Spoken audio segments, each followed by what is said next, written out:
মঙ্গলম ভগবান। নমস্কার, সকলকে স্বাগত জানাই আজকের শ্রী ভগবান উবাচ পাঠে।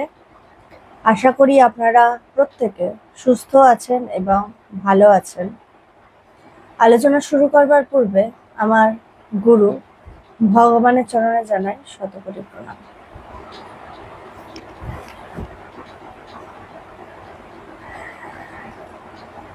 আজকে আলোচনা হবে শ্রী ভগবান উবাচ থেকে আত্মস্বরূপে আমরা চির অবিচ্ছিন্ন এক, এই প্রবন্ধটির থেকে। আলোচনায় যাই। জাহাজের যতক্ষণ নোঙর ফেলা ছিল না, মানে যতক্ষণ মূলের সাথে যোগ ছিল না, ততক্ষণই গতি, ততক্ষণই নাড়াচাড়া হচ্ছিল। কিন্তু যেই মূলের সাথে সংযোগ হয়ে গেল, তখন স্থির হয়ে গেল, আর কোনো গতাগতি নেই। এভাবেই যতক্ষণ আমরা আত্মার সাথে, ব্রহ্মের সাথে যুক্ত না হচ্ছি, ততক্ষণ আমাদের চঞ্চলতা থাকবে। করতে হবে আমার গুরুদেবের কথায় চির চঞ্চলতার অবসান। তাই আত্মায় নোঙর করো, তাহলেই তুমি স্থির, এবং স্থিরত্ব মানে বিশ্রাম, সব দিকে বিশ্রাম। বলছে আমাদেরও এই যে সবসময় যে আমরা যে চঞ্চল হয়ে রয়েছি এবং চারিদিকে যে চঞ্চলতা দেখছি, এই চঞ্চলতার একটাই কারণ, এই যে চারিদিকে ঈর্ষা হিংসা যেগুলো দেখছি সবটাই, বলছে এই চঞ্চলতার একটাই কারণ, যতক্ষণ অবধি আমি সেই ব্রহ্মে স্থিত না হচ্ছি। এবং শুধু স্থিত না, বলছে যতক্ষণ না অবধি আমি সেই ব্রহ্মের সাথে মিলেমিশে এক ও সেই জায়গায় বসে না থাকছি। আমি তো একবার উপলব্ধি করলাম, উপলব্ধি করবার পরে যখন আবার আমার মন জগতে নেমে এলো, তখন আবার চঞ্চলতা আমাকে ঘিরে ধরলো। কিন্তু সেইটা না, বলছে বারবার প্রথমত আমাকে চেষ্টা করতে হবে সেই উপলব্ধির সেই জায়গায় পৌঁছানোর জন্য, এবং উপলব্ধি করবার পরে সেই জায়গাটা আবার ধরে রাখারও কিন্তু বিষয় রয়েছে। সেই জায়গাটাকে আমাকে ধরেও থাকতে হবে, কারণ আমাদের যে এই যে ইন্দ্রিয় সমূহ, মানে আমাদের যত ইন্দ্রিয় আছে, সেটা কর্মেন্দ্রিয় হোক, জ্ঞানেন্দ্রিয় হোক, এই যে ইন্দ্রিয়গুলোকে নিয়ন্ত্রণ করা, সেটা কিন্তু ভীষণ কঠিন বিষয়। ইন্দ্রিয়কে কিন্তু নিয়ন্ত্রণ সহজে কিন্তু আমরা করতে পারি না, সেটা যে ইন্দ্রিয়ই হোক না কেন, কর্মেন্দ্রিয় হোক বা জ্ঞানেন্দ্রিয় হোক, যে কোনো ইন্দ্রিয়ই হোক, সেগুলো কিন্তু নিয়ন্ত্রণ করা ভীষণভাবে কঠিন। তাই আমাদের এই নিয়ন্ত্রণ করার জন্য আমাদের কি প্রয়োজন? নিয়ন্ত্রণ করার জন্য প্রয়োজন হচ্ছে সাধুসঙ্গ। নিয়ন্ত্রণ করার জন্য হচ্ছে যারা এই ঈশ্বরীয় চর্চার মধ্যে থাকে, ঈশ্বর চিন্তা নিয়ে থাকে, তাদের সাথে মেলামেশা করা। তারপরে কি বলছে না, আরো যদি পাওয়া যায় যে গুরুকে যদি পাওয়া যায়, সেই সদ্গুরুর সন্ধান যদি পাওয়া যায়, তাহলে তার কোনো কথাই নেই। তাহলে তার সংস্পর্শে থেকেই কিন্তু অনেক কিছু হয়ে যায়, তখন আর কোনো কিছু করার প্রয়োজন হয় না। বলছেন না, শুধু এলে গেলেই হয়ে যায়, তখন শুধু যাওয়া আসা করলেই কিন্তু তিনি আমাকে সমস্ত কিছু, তিনি আমাকে সাহায্য করেন। কারণ বলছে না যে গুরু মন্ত্রের শক্তিটা কি, আমরা যখন দীক্ষা নিই, দীক্ষাটা কেন নিই? সেই মন্ত্রের একটা বিরাট শক্তি, সেই মন্ত্র বিরাট ভাবে কাজ করে। বলছে না, সারদা মা খুব সুন্দরভাবে বলছেন যে গুরুর শক্তি শিষ্যে যায়।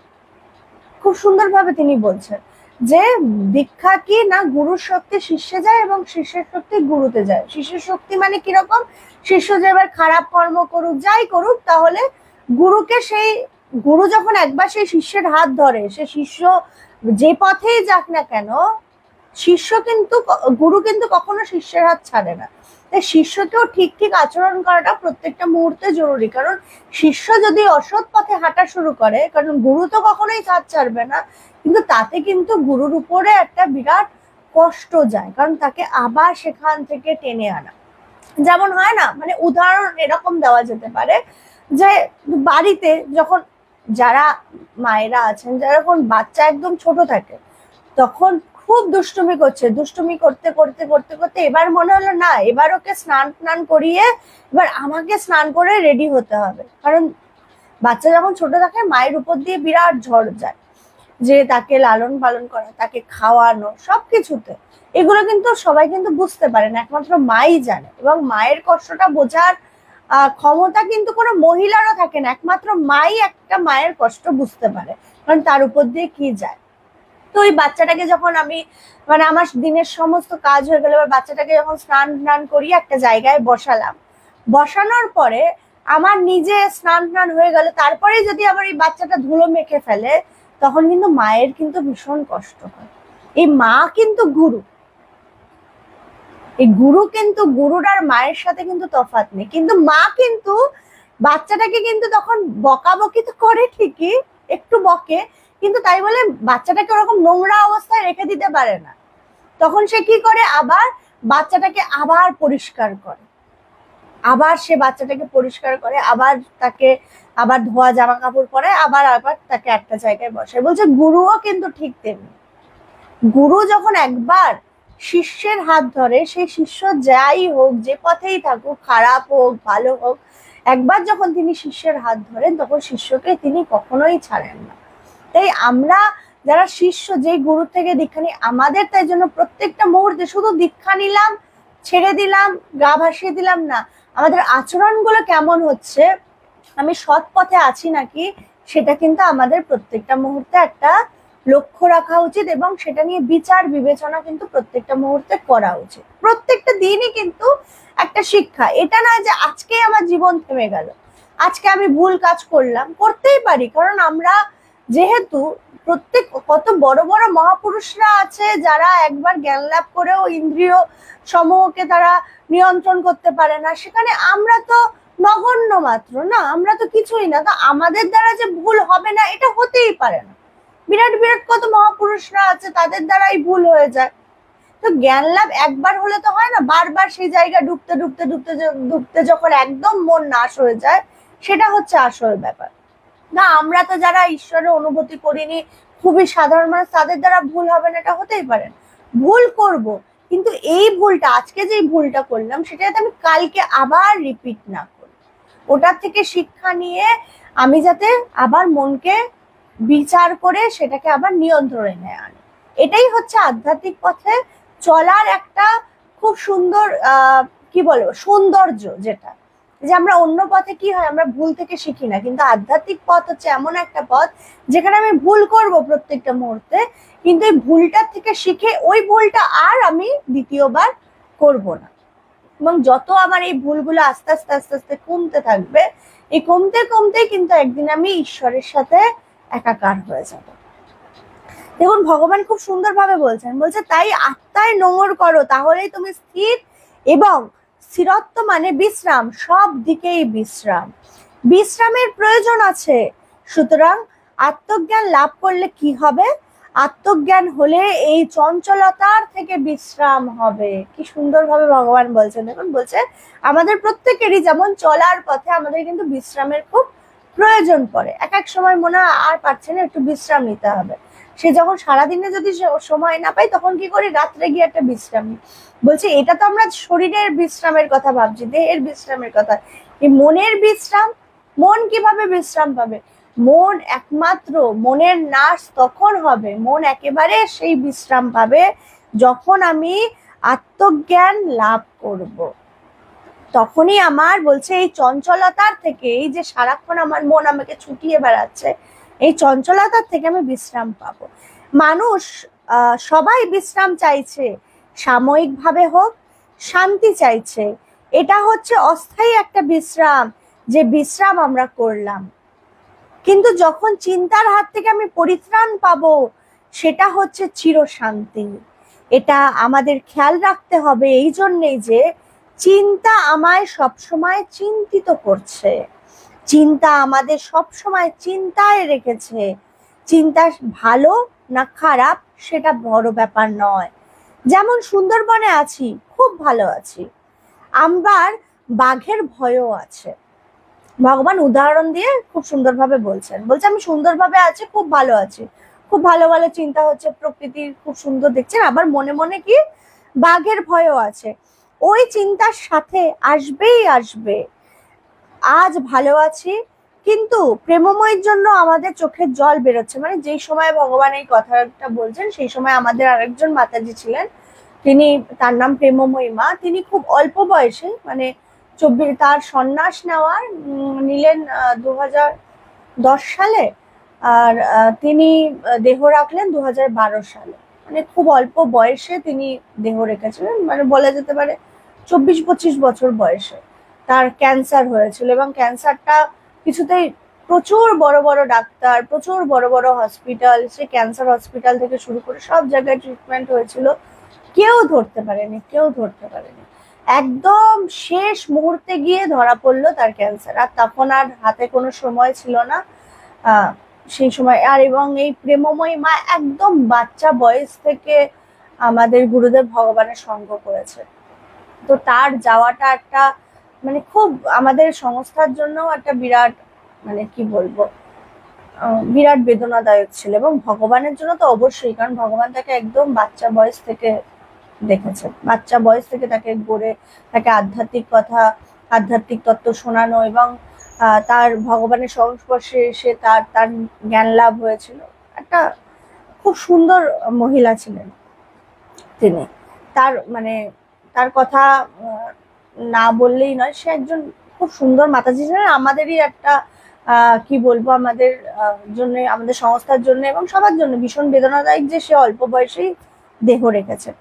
এবং তাই বলছে কি, কিন্তু প্রেমময়ীর জন্য আমাদের চোখে জল বেরোচ্ছে। সুতরাং যে কোনো চিন্তাই বন্ধনের কারণ, এবং চিন্তার থেকে পরিত্রাণ পেতে গেলে আমাকে স্থিত হতে হবে, আমাকে ব্রহ্মে স্থিত হতে হবে। বলছে সে যে চিন্তাই হোক, ভগবান কি সুন্দরভাবে দেখুন এটাকে আবার মোড়টাকে ঘুরিয়ে দিচ্ছেন। বলছে যে কোনো চিন্তাই হোক, যে চিন্তাই হোক, বলছে যে কোনো চিন্তাই আমাকে কি বলছে বন্ধনের কারণ।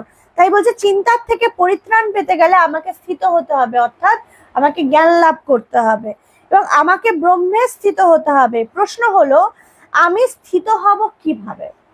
এই যে এতক্ষণ আমরা আত্মজ্ঞান, ঈশ্বর, কি বলবো, আত্মজ্ঞানের কথা শুনলাম, আমাকে সেই চঞ্চলতা থেকে নিবারণ পেতে হবে। বলছে আমি এই চঞ্চলতা থেকে বেরোবো কি করে, আমি স্থিত হব কিভাবে? সেখানে তিনি বলছেন নিত্য প্রতি অভ্যাস চর্চা করে, স্থান কাল পাত্র কোনো ব্যাপার নয়।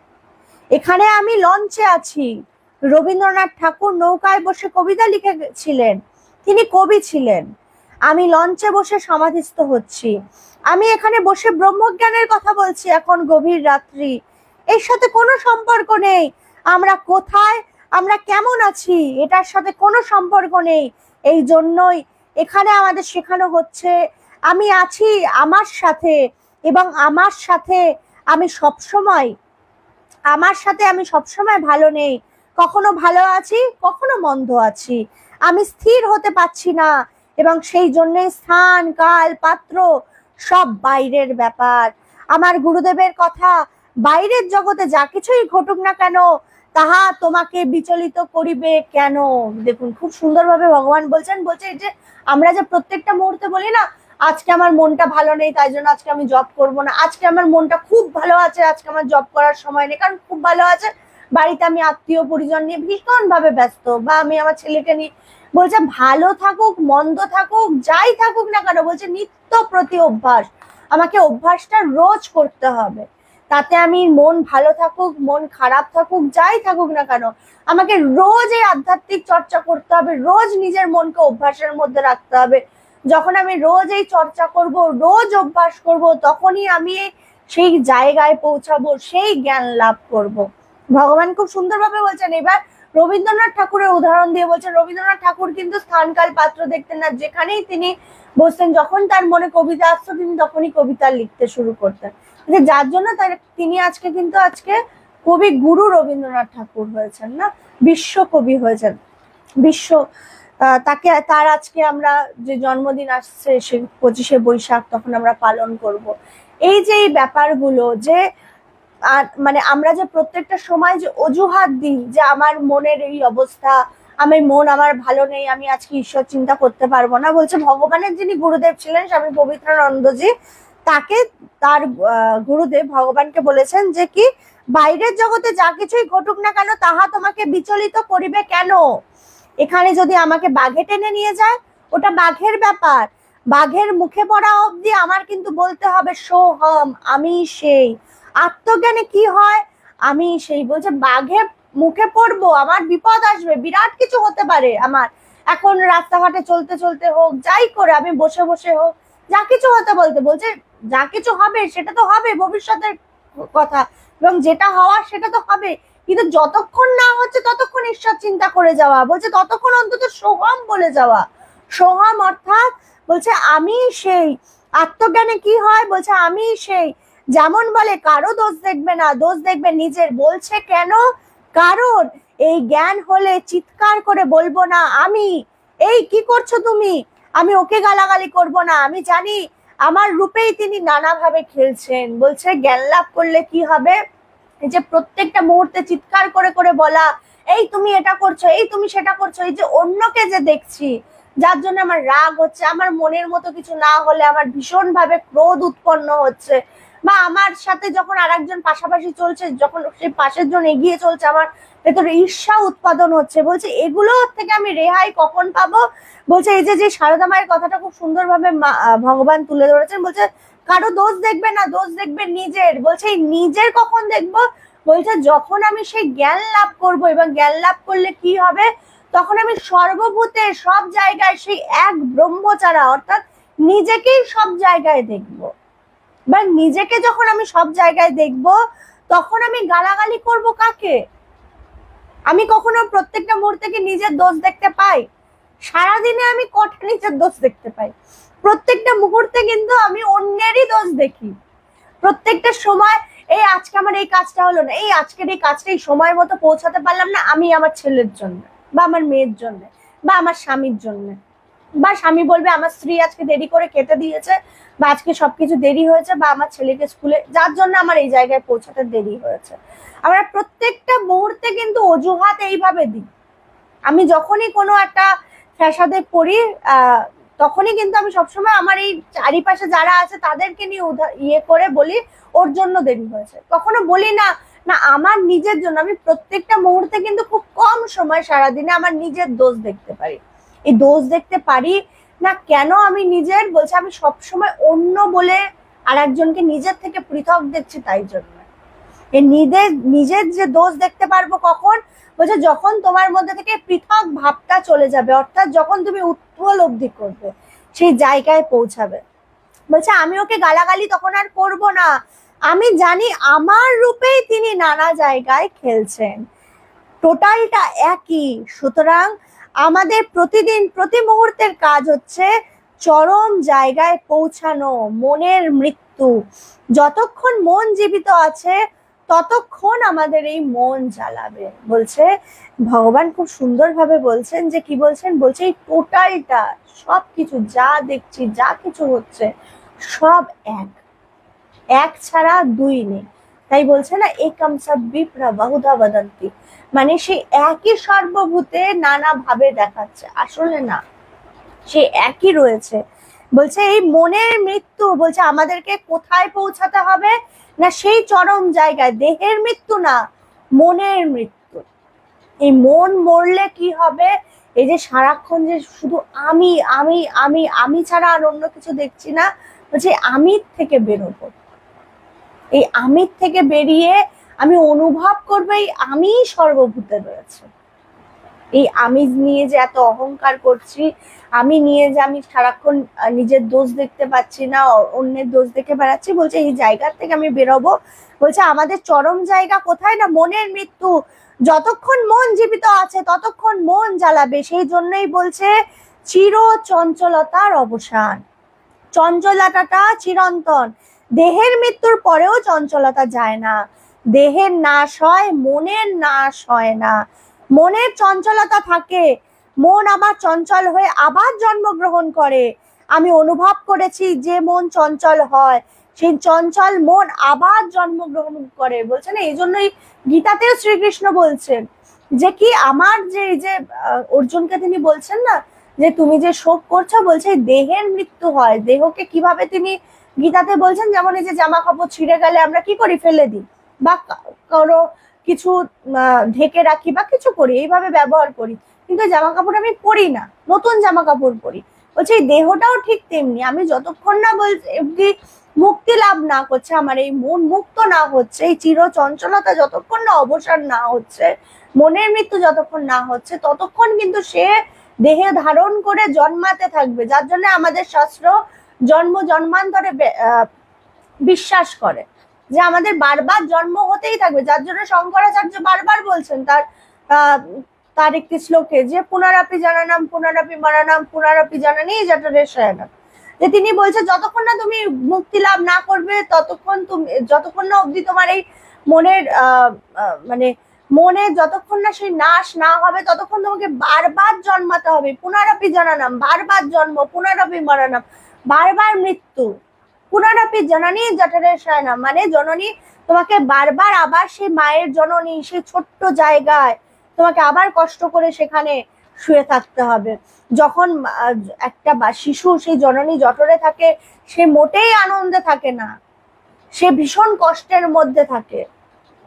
তার কিন্তু সেই সময় মনে হয় আমি আর জন্মাবো না, কারণ মনের তো নাশ হচ্ছে না, মনটা সবসময় একইভাবে থাকে, সে মনে হয় আর আমি জন্মাবো না, এবার আমাকে মুক্তি লাভ করতেই হবে, করে বেরিয়ে আসে, কিন্তু আবার সে মায়ার সংসারে ইন্দ্রিয়র মায়ায় সে সব ভুলে যায়, সে সব ভুলে গিয়ে আবার সে সবার এই মায়ার সংসারে সে বিশাল আনন্দের সাথে থাকতে শুরু করে।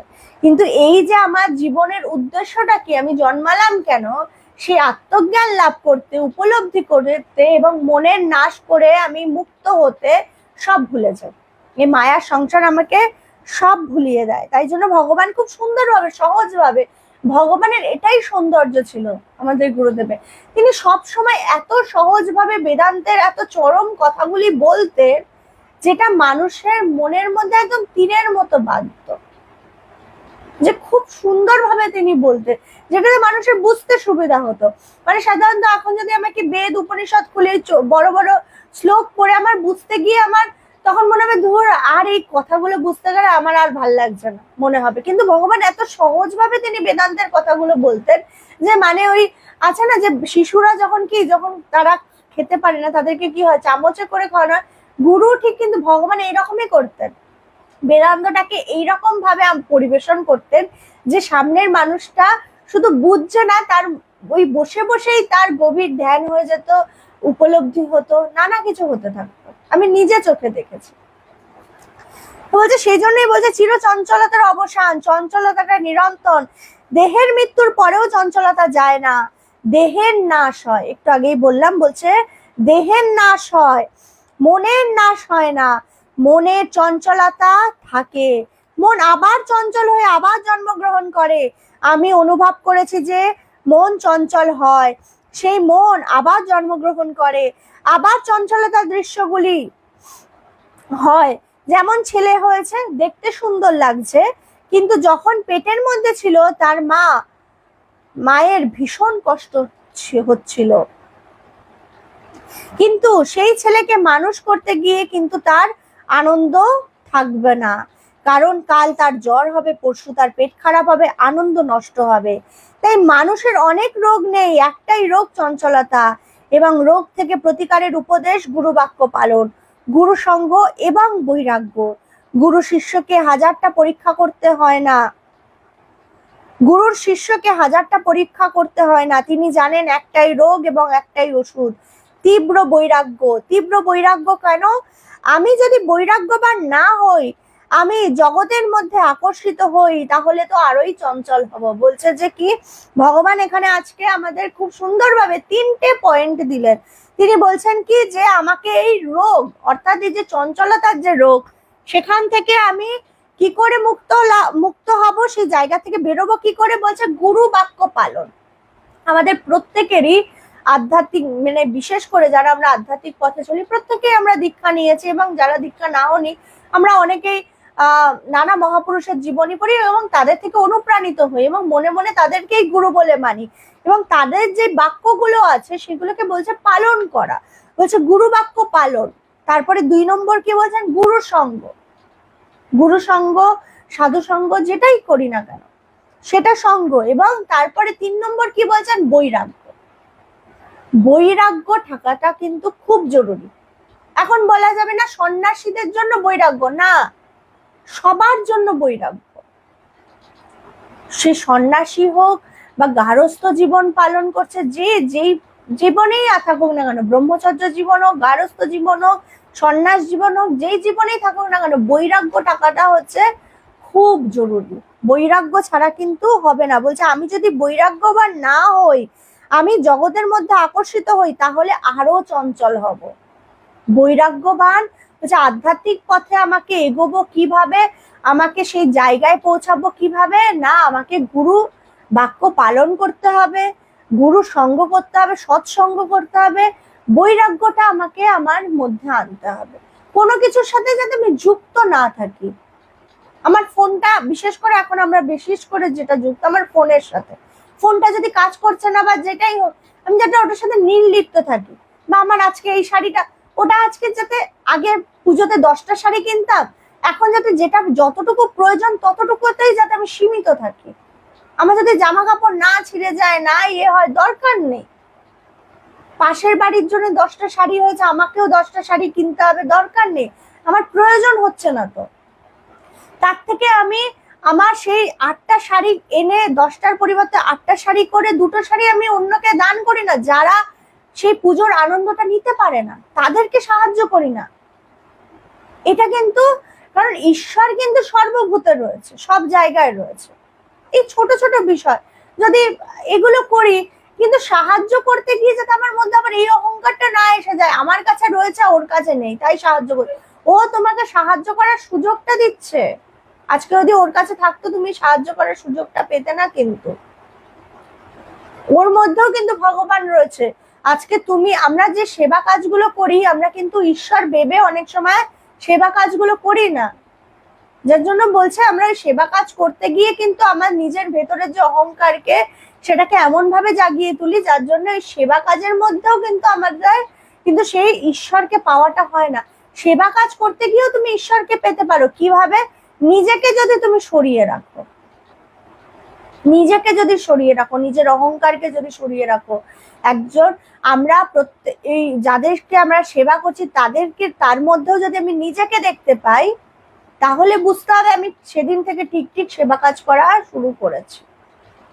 নিজেকে সর্বভূতে যখন আমি দেখতে পারবো, সব জায়গায় সবকিছুর মধ্যে, এবং সবার দুঃখ কষ্ট যখন আমি নিজের মধ্যে অনুভব করব, তখন বুঝবো না আমি আধ্যাত্মিক পথে একটু হলেও চলা শুরু করেছি। কিছু তো করছি আমি, কিছু তো আধ্যাত্মিক চর্চা করছি, নইলে আমার অন্যের জন্য কষ্ট হচ্ছে কোথা থেকে? প্রত্যেকটি বস্তুর ধর্ম আজ হচ্ছে আমাকে চঞ্চল করা। সেটা বস্তুটা তাজমহলই হোক কিংবা নরকই হোক, সে আমাকে চঞ্চল করবে। একজন সুন্দরী মেয়েকে দেখে যদি আসক্ত হই, সে আমাকে চঞ্চল করবে, কারণ তার ভালোবাসা পাওয়ার জন্য আমি নিত্য নতুন চেষ্টা করব, যেটা যৌবনে হয়ে থাকে সবার। যে আমরা প্রত্যেকটা মুহূর্তে, এখনো আমরা প্রত্যেকটা মুহূর্তে অন্যকে একটা ইমপ্রেস করবার জন্য নানা কিছু করে থাকি। বলছো ওগুলো করবার প্রয়োজন নেই, তুমি তোমার মনটাকে সুন্দর করো, মনটাকে শান্ত রাখো, এটাই হচ্ছে আসল। বলছে সে আমাকে চঞ্চল করবে, কারণ তার ভালোবাসার পাওয়ার জন্য আমি নিত্য নতুন চেষ্টা করব। আমরা কি করি না, আমরা প্রত্যেকটা মুহূর্তে কিন্তু, যারা গৃহবধূ আছে বা যারা চাকরি মানে সংসারে সবকিছু করছে, তাদের প্রত্যেকটা মুহূর্তেই মনে হয় না আমি আজকে রান্না করলাম, মনে ওরা যদি একটু প্রশংসা করে আমি খুশি হব। বা কোনো স্বামী যদি বাড়ির কিছু নিয়ে আসে, তখন মনে করে এই বাড়ির ও যদি একটু প্রশংসা করে আমি খুশি। প্রত্যেকটা মুহূর্তে আমরা কিন্তু অন্যকে খুশি করবার চেষ্টা করি, এবং অন্যকে খুশি করবার আসলে চেষ্টা করি না। আসলে অন্যকে খুশি করার চেয়ে আমি নিজে খুশি হই যখন সে আমার প্রশংসা করে, বাহ এটা খুব সুন্দর জিনিস আনলে তো, বা এই কাজটা খুব সুন্দর করলে তো। আমরা কখনো কোনো মুহূর্তে কিন্তু নিঃস্বার্থভাবে কাজ খুব কম করি, যার জন্য আমি কর্মের থেকে, আমি মানে কর্মে যেটা বলছে না, কর্মযোগ যেটা, সেটা আমার হয় না। কর্মের থেকে আমি মুক্ত হই না, কর্মের সাথে আমি বন্ধনে আরো আটকে যাই। গীতাতে 2য় অধ্যায় শ্রীকৃষ্ণ বলছেন না, যে কর্মটাকে যদি তুমি যোগের মতো মানে ঈশ্বরের সাথে যুক্ত করে না, অর্থাৎ তুমি যদি নিষ্কাম ভাবে কর্ম করো, কর্মের সাথে যদি তুমি যুক্ত না হও, কর্ম তোমার দায়িত্ব পালন করছো, তোমার কর্ম করার দরকার করছো, কিন্তু ওটার সাথে যুক্ত নও, কর্ম করার জন্য করছো, এবং তোমার এই কর্মটাকে ঈশ্বরে যখন তুমি সমর্পণ করে কর্ম করছো, বলছে সেই কর্মটাই কিন্তু তখন যোগে পরিণত হয়, কর্মযোগে, এবং কর্মের মাধ্যমেও তখন তুমি ঈশ্বরকে উপলব্ধি করতে পারো বা পেতে পারো, সেই জায়গায় তুমি পৌঁছাতে পারো। তাই আমাদের যে কোনো যাই করি না কেন, সে জ্ঞানের চর্চা করি, কর্মের চর্চা করি, কর্মের মাধ্যমে ঈশ্বরকে পাওয়ার চেষ্টা করি, বা ভক্তির পথের মাধ্যমে ঈশ্বরকে পাওয়ার চেষ্টা করি, বলছে সেটা যেন সবটাই সবসময় যাতে নিষ্কাম ভাবে হয়, নিষ্কাম ভাবে হয়। যদি নিষ্কাম ভাবে হয় সবকিছু, তখনই কিন্তু আমি জ্ঞান লাভ করব, সেই জায়গায় পৌঁছাবো। আমাকে সে চঞ্চল করেই ছাড়বে। আবার একজন যদি আমাকে ঘৃণা করে, সেও আমাকে চঞ্চল করে ছাড়বে। কেন? তার ঘৃণার জন্য আমার মনের মধ্যে ভীষণ রাগ হবে, দ্বেষ হবে, ক্রোধ হবে। সুতরাং একমাত্র গুরু ছাড়া বাইরের জগতে যতই আকর্ষিত হব, ততই কষ্ট। বলছে যত আমি অন্যের উপর নির্ভর হব, অন্যের সবকিছুর উপর তাকিয়ে থাকবো, ততক্ষণই আমার কিন্তু ভীষণ কষ্ট, ভীষণ জ্বালা। কারণ তখন আমার মনে হবে ও আমার উপর রাগ করলো বিনা কারণে, তখন আমি মন আরো চঞ্চল হবে। বা যখন সে আমার উপর আনন্দ হলো, সেটাতেও আমার মন চঞ্চল হবে। বলছে এগুলো তাই জন্য সবকিছু ছেড়ে দিয়ে, কি বলছে যে সবকিছু ছেড়ে দিয়ে একমাত্র গুরু ছাড়া বাইরের জগতে যতই আকর্ষিত হবে, বলছে একমাত্র গুরুতে মনটা রাখো, গুরুর কথা চিন্তা করো, গুরুতে সবসময় মনটা দিয়ে রাখে, গুরু বাক্য সবসময় স্মরণ করো, এবং ওটাকেই তুমি তোমার ভেতরে আওড়াতে থাকো। গুরুর বাক্য, গুরুর কথা, সৎসঙ্গের কথা, সেই সৎ চিন্তা করা, এই চিন্তাগুলো যত তুমি সুন্দর করবে, গুরুকে নিয়ে থাকবে, বলছে তখন কি হবে, তখন তুমি আরো সুন্দর হবে এবং তোমার সেই চঞ্চলতা আস্তে আস্তে অবসান হবে। গুরুর আকর্ষণে কি হয়? গুরুর আকর্ষণটা কি? গুরুর আকর্ষণে গুরু গলিয়ে দেন, মিশিয়ে দেন, গুরু বৈরাগ্য এনে দেন। গুরুর আকর্ষণে মোহ কেটে যাবে, বুঝতেও পারবে না অজান্তে। গুরুকে কেউ যদি ভালোবাসতে আসে, সে যদি মোহগ্রস্ত হয়েও ভালোবাসে, কিছুদিন পরে দেখবে যে ভালোবাসা আছে, মোহটা কেটে গিয়েছে। বলছে গুরুকে ভালোবাসা আর অন্যকে ভালোবাসার মধ্যে তফাৎ কি? বলছে গুরুর প্রতি তোমার যে ভালোবাসা, গুরুর প্রতি আকর্ষণ, বলছে গুরু কি করে, তোমার মনে অজান্তেই তোমার মনের মধ্যে বৈরাগ্য আনে। তোমার মনের মধ্যে যে ভালোবাসার থেকে যে একটা মোহ সৃষ্টি হয়, এই মোহটা কেটে যায়। বলছে মোহটাও কিন্তু অজান্তে কেটে যায়, এবং মোহটা তিনি কাটিয়ে দেবেনই দেবেন। সেই জন্যই গুরু সঙ্গ। আজ এই গুরু সঙ্গ হচ্ছে, কোথায় আছি জানি না, কোন পরিবেশে জানি না, আলো জ্বলছে, জ্বালানোর প্রয়োজনও নেই, একটা অদ্ভুত পরিবেশ, কিন্তু আমরা ঈশ্বর চিন্তা করছি। আর এটাই মূল কথা, এটাই মূল সুর। আজকের দিনে সবচেয়ে বড় কথা হচ্ছে চির চঞ্চলতার অবসান। এটার নামই সত্যিকারের মুক্তি। এবং আমি সত্যিকারের মুক্ত হয়েছে কিনা তার প্রমাণে নিজের মনকে জিজ্ঞেস করতে হবে যে আমার চির চঞ্চলতার অবসান হয়েছে কিনা। যতক্ষণ অবসান না হবে, ততক্ষণ গুরু সঙ্গ এবং বৈরাগ্য। গুরু সঙ্গের উদ্দেশ্যই হচ্ছে চির চঞ্চলতার অবসান। এটা আমি প্রত্যেকটা মুহূর্তে আমি নিজে পার্সোনালি আরো অনুভব করি। যখন আমার গুরুদেব দেয়ে ছিলেন, তখন এটা আরো বেশি আমাদের পক্ষে বিশাল সুযোগ ছিল, বিরাট বড় সুযোগ, যে যখনই মনটা কোনোক্ষণে মানে একটু চঞ্চল হলো, বা গুরুর পাশে বসতেই মন আপনা থেকেই শান্ত হয়ে যেত, চেষ্টা করতে হতো না। এই যে কথাগুলো যে ভগবান বলছেন, সেটার একদম সাক্ষী যারা আমরা ভগবানের সঙ্গ করেছি। আমাদেরকে কখনো চেষ্টা করতে হয়নি ধ্যান করতে হবে, বা আমাদেরকে কখনো চেষ্টা করতে হয়নি আমাদের ভেতরে যে চঞ্চলতা গুলো উঠছে বুদবুদের মতো, সেগুলোকে কি করে শান্ত করতে হবে। গুরুর পাশে গেছি, গুরুর পাশে বসেছি, আপনা থেকেই শান্ত হয়ে গেছে মন। আপনি আমরা দেখেছি হঠাৎ করে ভগবানের পাশে 5-10 মিনিট বসে থাকার পর হঠাৎ করে ভেতরে যে চঞ্চলতা ছিল, সেটা নিমেষেই গায়েব হয়ে গেছে। কিভাবে গায়েব হলো আমরা কিন্তু জানি না, কোনো চেষ্টা করিনি। কিন্তু কি করেছি না, গুরু সঙ্গ। যেটা ভগবান বলছেন যে গুরু সঙ্গ এবং বৈরাগ্য, ভেতরে কিন্তু দুটো থাকা কিন্তু খুব জরুরি। এবং এই যখন করতে পারবো গুরু সঙ্গ সৎসঙ্গ যেটাই করি না কেন, এই করতে করতে কিন্তু আমার মনের মধ্যে যে দ্বিধা দ্বন্দ্ব, যে ইন্দ্রিয় সমূহ যেই চঞ্চল করছে আমার মনটাকে, সেগুলো সবকিছুর থেকে কিন্তু আমি আস্তে আস্তে বেরিয়ে আসবো। আমার কিন্তু আস্তে আস্তে মোহ কেটে যাবে, অজান্তেই মোহ কেটে যাবে। আমাকে চেষ্টা করতে হবে না, সৎসঙ্গে গিয়ে তোমাকে চেষ্টা করতে হয় না। এই কথাগুলো শুনতে শুনতে দেখবে হঠাৎ করে নিজের থেকে ভেতরে একটা অদ্ভুত বৈরাগ্য সৃষ্টি হয়, অদ্ভুত একটা আসে। আমি নিজে দেখেছি ভগবানের সঙ্গ করতে করতে একজন 20-25টা শাড়ি কিনতেন দুর্গাপুজোর সময়, হঠাৎ করে সে বলছে এবারে কিনবে না, বলছে না এবারে আমার প্রয়োজন নেই। বলছে আগেও কিন্তু তোমার প্রয়োজন ছিল না, কিন্তু কিনতে। এখন কি হয়েছে, তুমি বুঝেছো কোনটা প্রয়োজন আর কোনটা তোমার প্রয়োজন না।